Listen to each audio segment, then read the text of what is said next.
And it's now about them and us. So what the formal process fails to deliver, it seems to me, is almost always a satisfactory outcome. You need a dialogue. Now, one other caveat for you, because it isn't always inappropriate to appeal. The appeal measures are there for a reason.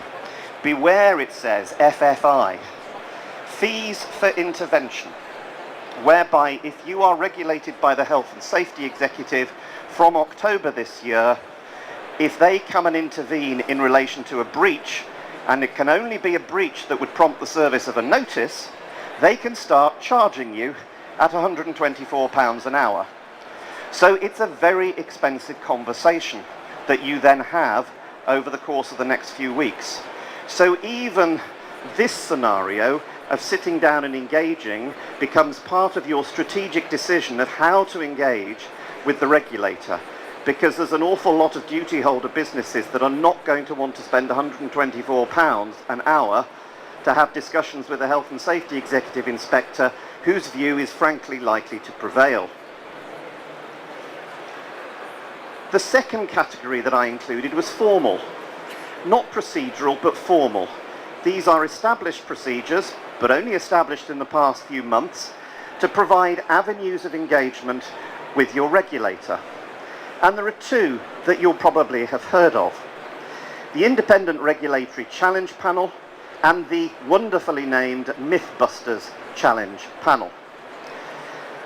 The Independent Regulatory Challenge Panel was set up by the HSE to provide a means of talking to senior inspectors where duty holders feel that perhaps the inspector they're dealing with has lost some perspective or is taking a more robust or a more extreme view than is felt to be reasonable.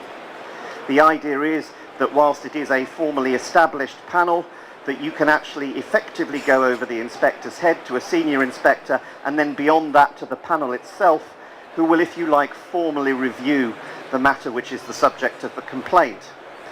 And they will provide an opinion, and the theory is that everybody then abides by that opinion, and that resolves it. The story so far, 0 referrals. Now, if we're asking ourselves why, I think one reason might be if you are dealing with an inspector and you go over his or her head because you think they're being extreme, incorrect, disproportionate, impractical, whatever it may be, straight away you will know you've created a potential conflict situation. That inspector now is effectively defending his or her stance with a senior inspector. And it's not a particularly easy mechanism to resolve. And that's probably why there have been no referrals so far. If you're the senior inspector to whom an appeal is brought, then you're in a cleft stick as well. You've got a duty holder and you've got an inspector who's made a decision. If you're on the panel, similar things apply. So it hasn't been used yet, and it'll be interesting to see whether it survives, and if it does, what sort of referrals get to this panel, which is outside any sort of court or tribunal process over the course of time. Now, Mythbusters, on the other hand, has had some referrals, and if you go on the HSE website, you can find all the examples. There's some 20 odd of them at the moment. This is the one that Judith Hackett set up to try and address what you may recognise as the kind of Daily Mail end of reporting, as it's sometimes called, in relation to health and safety. You know the one where they miss off the H at the beginning of health, and they miss off the A and the D from and all sorts of things are excused by reference to health and safety, when really, of course, we all know they're not.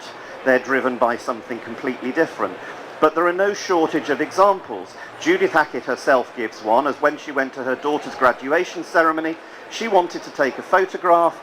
She was met by a sign that says, "Only graduates past this sign for reasons of health and safety." Now, it wasn't that people were going to start lobbing cameras or flashbulbs were going to start exploding, or there might be a mini riot as people clustered to take photographs.